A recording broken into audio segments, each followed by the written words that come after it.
Fury of Dracula. We're going to revisit this game with Jess. We did a drunk review a few months ago, and now we got to play it as we promised. Jess, you were victorious as one of the hunters.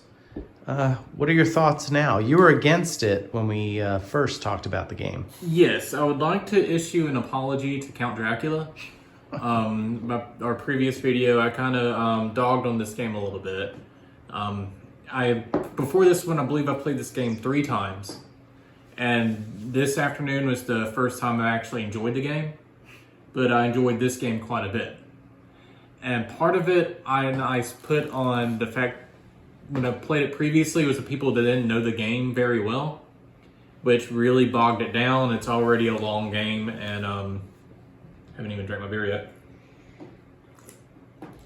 When you add in the fact that there are rules issues, it can really drag it out.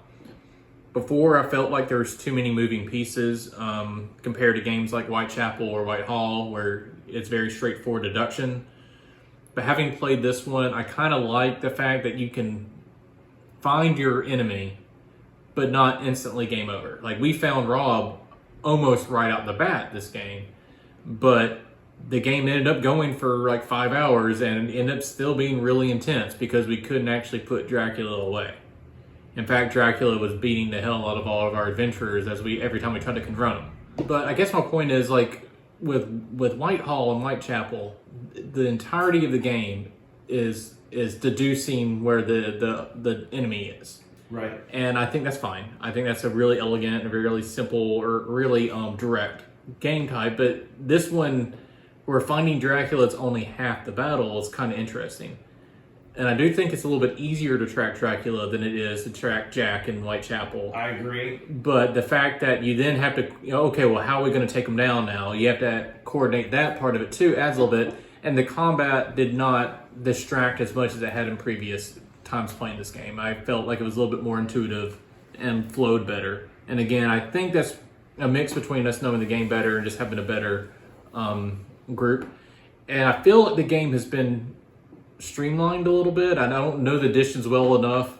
This version felt less clunky than the previous versions. I think the 3rd edition made the game almost as perfect as it could be given the rule set and what you're doing in this game. It's an epic game. Yeah, I just remember the first time I played this game, we played for like 8 hours, and then the game ended when Dracula glitched out and got trapped in Ireland. Yeah. And that's just the worst way to end a game. And I guess ours was somewhat similar. We end up cornering you in Spain. Right. It's not like, oh, Dracula's like, oh, wait, I have no legal moves. The game over. Like, and at no point was it just like, oh my god, this game, like I have been in the past. No, like, I think it was just the whole time. Put a stake in my heart. Like, yeah, right. No. Yes, I feel the theme really comes true with the fact the rails and everything. Yeah. And when you go to Eastern Europe and Romania and stuff, the railways aren't as good. Like, that's just like a little interesting little touch. So, like, Chain on this game is pretty solid. Now, I do still want to play Spectre Ops because it's another thing where it's a hybrid where you do have to obviously deduce where the guy's moving, but a smaller scale. You're in a single warehouse and you actually have to worry about things like line of sight and things like if your guy's in one space and I have my little hitting guy. If he moves past where you have to see it, I have to mark, oh, you would have saw him dashing across here. Right. So it's a little bit, different vibe than like Whitechapel or even this game where it's just all about where have you been. Right. Well, we're definitely going to play that. But that is the epilogue to our drunk review of Fury of Dracula. Yeah. Thanks for watching. Please like this video and subscribe to my channel. Prost.